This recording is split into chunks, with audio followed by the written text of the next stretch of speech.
नमस्कार बच्चों, एडुविला point channel में आप सभी का स्वागत है। तो चलिए, छुट्टियों के बाद एक बार पुनः आपकी वर्कशीट आ चुकी है और आज आपके सामने है 15/11/2021 के लिए कक्षा 8 के सामाजिक विज्ञान की आकलन कार्यपत्रक संख्या 7।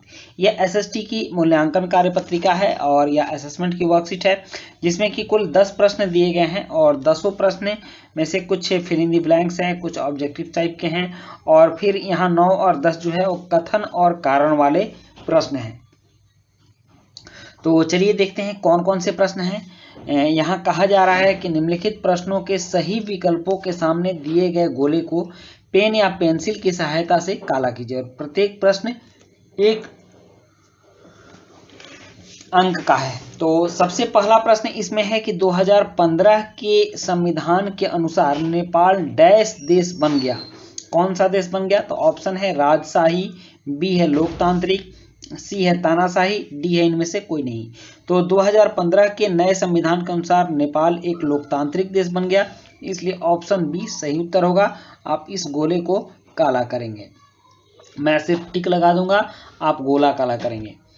उसके बाद दूसरा प्रश्न है कि मौलिक अधिकार भारत के डैश के द्वारा सुनिश्चित किया जाता है। किसने दिया है हमें मौलिक अधिकार? यह इसमें भरना है। तो ऑप्शन ए है राज्य सरकार, बी है संविधान, सी है केंद्र सरकार और डी है इनमें से कोई नहीं। तो मौलिक अधिकार हमें संविधान के तहत प्राप्त हुए हैं। संविधान में मौलिक अधिकार की चर्चा है, इसलिए ऑप्शन बी इसका सही उत्तर होगा, संविधान। उसके बाद प्रश्न 3 है कि भारत में तीसरे स्तर की सरकार कहा जाता है। किसे कहा जाता है?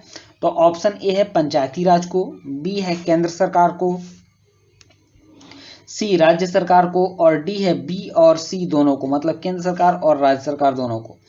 तो आपने उसमें देखा होगा कि प्रथम स्तर का सरकार केंद्रीय सरकार को कहा जाता है, द्वितीय स्तर का सरकार राज्य सरकार को कहा जाता है और तृतीय स्तर का सरकार स्थानीय निकाय मतलब पंचायती राज व्यवस्था को कहा जाता है। जिस तरह की पिरामिड बना हुआ था, तो यह केंद्र सरकार, राज्य सरकार और स्थानीय स्वशासन, जिसको पंचायती राज बोलते हैं। तो भारत में तीसरे स्तर की सरकार पंचायती राज को कहा जाता है, इसलिए ऑप्शन ए सही उत्तर होगा। नेक्स्ट है उसके बाद प्रश्न 4 कि कानूनों को लागू करने और शासन चलाने की जिम्मेदारी किसकी है। तो सबसे पहले आपने पढ़ा है कि कानून बनाने की जिम्मेदारी विधायिका की, कानून लागू करने की जिम्मेदारी कार्यपालिका की और कानूनों को तोड़ने पर कानून की रक्षा करने की जिम्मेदारी न्यायपालिका की है। तो ऑप्शन ए है कार्यपालिका, बी है विधायिका, सी है न्यायपालिका और डी है इनमें से कोई नहीं। तो कानून को लागू करने और शासन चलाने की जिम्मेदारी कार्यपालिका की होती है, इसलिए ऑप्शन ए सही उत्तर होगा। उसके बाद है प्रश्न 5। प्रश्न 5 है कि निम्नलिखित में से किसे भारतीय संविधान की अंतरात्मा भी कहा जाता है। तो ऑप्शन ए है शक्तियों का बंटवारा, बी है संसदीय शासन पद्धति, सी है संघवाद और डी है मौलिक अधिकार। तो भारतीय संविधान की अंतरात्मा मौलिक अधिकारों को कहा जाता है, इसलिए ऑप्शन डी सही उत्तर होगा। उसके बाद है प्रश्न 6। 14 वर्ष से कम उम्र के बच्चों को मजदूरी पर रखना अपराध है, किस मौलिक अधिकार के द्वारा घोषित किया गया है। तो ऑप्शन ए है समानता का अधिकार, बी है स्वतंत्रता का अधिकार, सी है शोषण के विरुद्ध अधिकार और डी सांस्कृतिक और शैक्षिक अधिकार। तो 14 वर्ष से कम उम्र के बच्चों से मजदूरी कराना यह क्या दिखाता है? यह शोषण दिखाता है, इसलिए इसको शोषण के विरुद्ध अधिकार के अंतर्गत रखा गया है।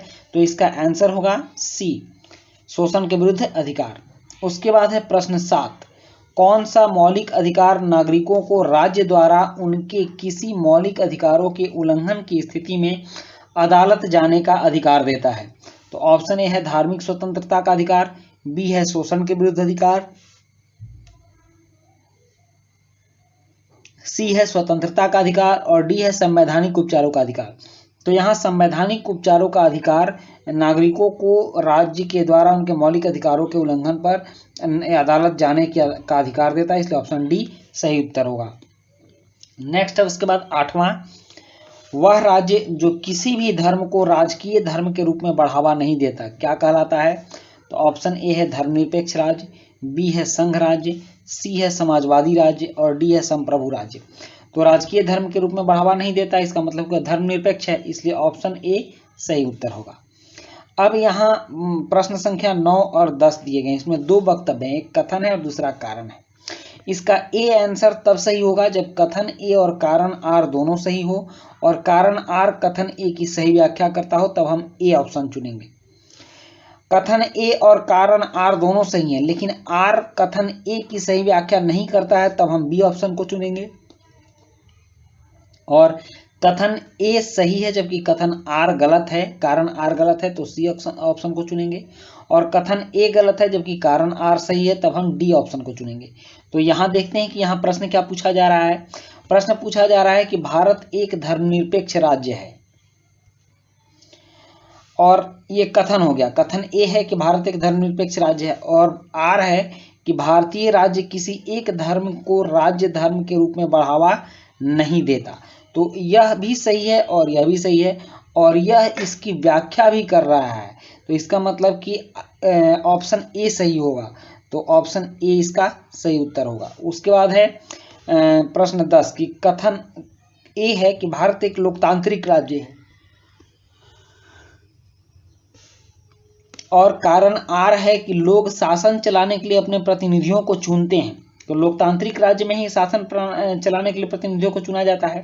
तो ये दोनों सही है और यह इसकी सही व्याख्या भी कर रहा है, इसलिए इसका भी ऑप्शन ए सही उत्तर होगा। तो इस तरह से हम लोगों ने 10 प्रश्नों को कर लिया और बहुत आसान से असेसमेंट थे। तो बच्चों, आपको वीडियो अच्छी लगी होगी तो अपने दोस्तों के बीच जरूर शेयर कीजिएगा। मिलते हैं नेक्स्ट वीडियो में। Thank you.